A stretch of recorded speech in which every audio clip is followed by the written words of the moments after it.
Just waiting now for our Hard Times mine tour. Ready to go at 9 o'clock.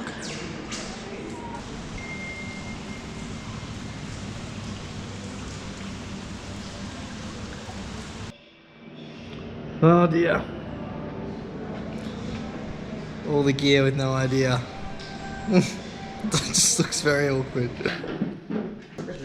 So there's your 2.5 metres there, and it takes out about 2 metres every 10-hour shift.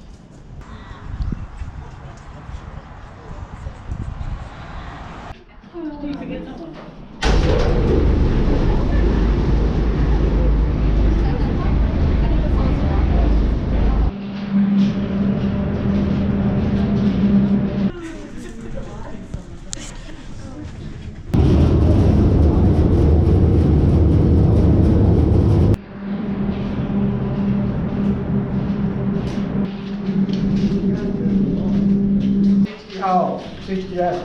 So you've got about 68 holes all up.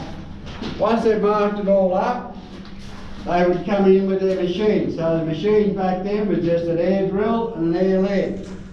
So you'd come in here, drill these holes on the bottom, there's 8 holes there, they're your lifters. Today we put a piece of poly pipe in them, about 1 metre long, push it in a little bit, leave it hanging out, the rest of it hanging out. And the reason for that is, when you drill all these other holes, there's usually a lot of rocks and dirt will fall down and cover those bottom holes. So the reason they can charge those holes through the poly pipe.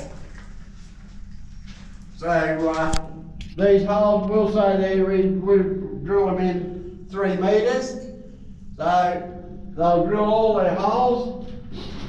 And then you got these two here. These are called, these are ringed out to about a 75mm hole. The full depth of the hole, 3 metres, that size. And that's called a void or an open space, whichever you want to call it.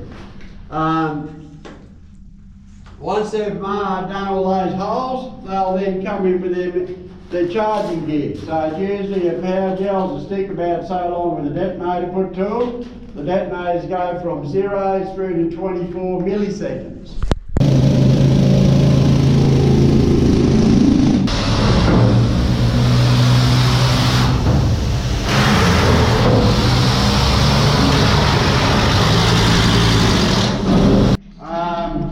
They're up to 80 years old, these now. They used to be sold by Atlas Copco. We don't use them anymore. But up the front here, there's your boom, it's all hydraulics. There's your drill, run by air. So the big white one, the big reamer, that's how it's done today. We're going up. So when you're today to go up, you would use that big reamer.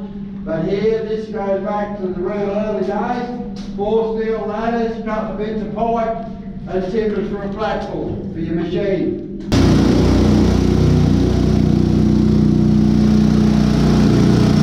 So, under there in the big mine, there's lots of pipes run up and down the main drive, and they tee off. Pipes run up there, drop down up there, and what we call droppers, and then a hose hooked onto the tap, onto the back of the rig, and here we go, air over hydraulics. That one holds 8. So they're all different sizes. I think the smallest one over there was 6 person. Okay, this one here is called a UGL 400 mucking unit. Mount Isa Mines built about 33 of these back in the 1960s, 70s. 903 V8 Cummins motor, not air conditioned, bucket up front, articulates in the centre. They built these over in the workshop over there, cheaper than they could buy them, that's why they built them. From the ground up, all the steel work and everything was made over in the workshop. I wonder how long people normally last for. I used to take home bloody 400 bucks a week. Yeah, and that was good money.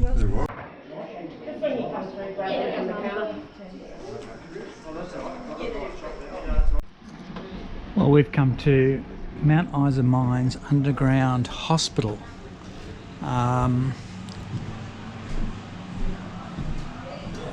So this is one of the original buildings up here, and we're heading down now to the underground section.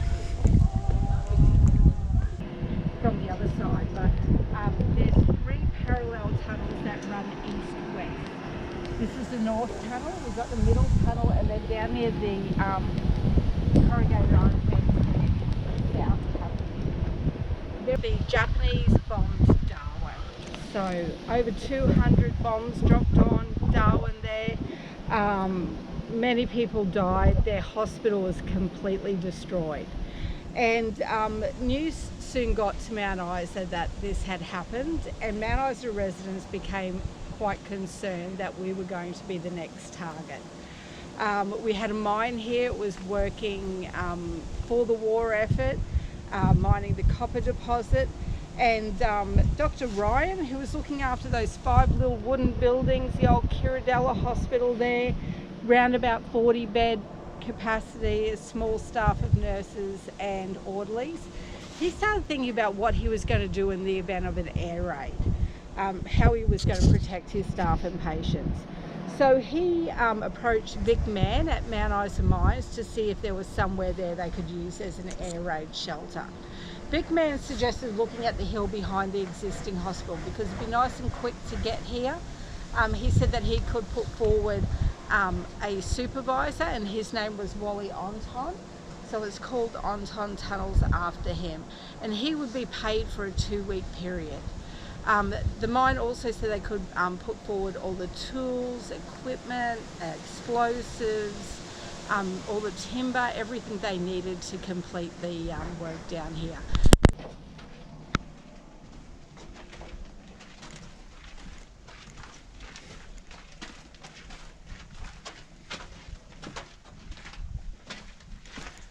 Well, this is what the underground hospital would have looked like with the cots.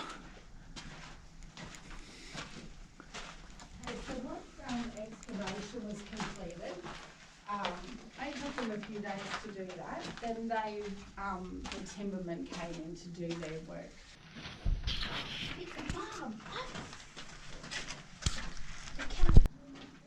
So this underground hospital is the only underground hospital in Australia, created in period of the World War II and created by civilians for civilians, but using the help of miners from volunteers from Mount Isa Mines. It opened in 2001. This was the women's section, and they could have 28 beds here. Doesn't look like that number.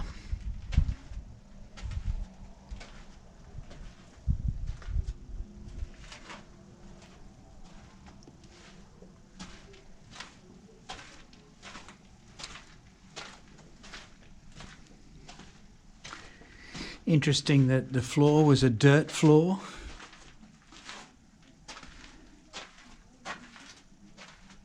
Cupboards made out of packing cases, and this is obviously the maternity ward.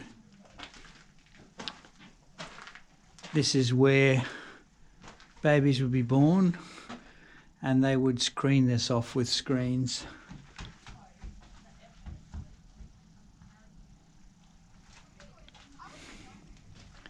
It's had to be shored up, obviously, with, you can see the original timbers, which are Gidgee timbers, with Oregon pine above. And a lot of that material was taken out of old mine shafts that existed. So behind the old timber, you've got the new timber.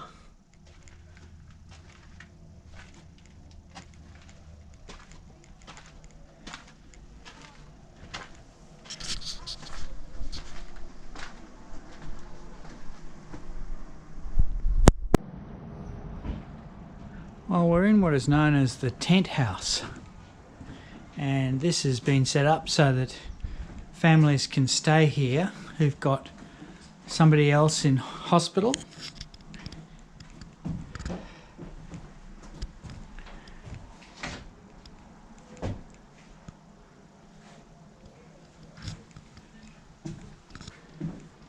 Would have been originally canvas walls, I would have thought, but corrugated iron. It's really not a tent, is it, David? No. It's more just an old shed, really. There's the old meat grinder.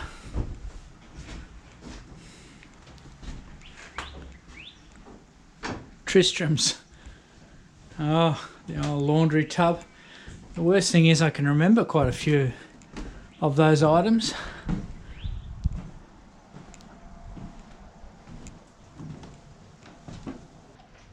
Well, that's why we call it a tent house, because there is canvas between the iron roof and the roofing, because that would keep the tent the tent's interior cool, as well as providing additional protection against the weather. Solid board or ripple iron walls were often added and later incorporated in the design as a dust control measure. Coming up to Mount Isa Mines, the city built around this mine.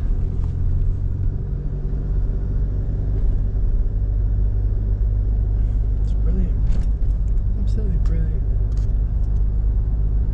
Love to go in there, but can't. Used to do tours in there.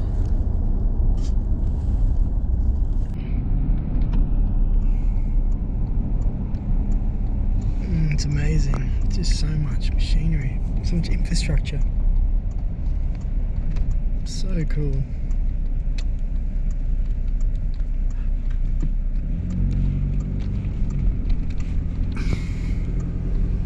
Look at these vents pumping stuff out.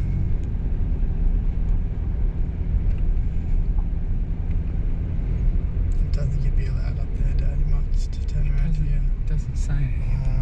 There's been some signs that says register and stuff like that. I think we should turn around here.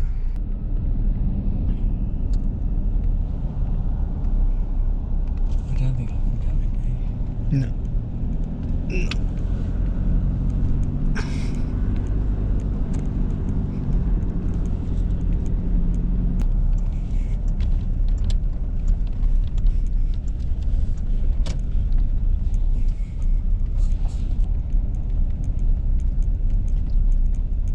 Operations Centre.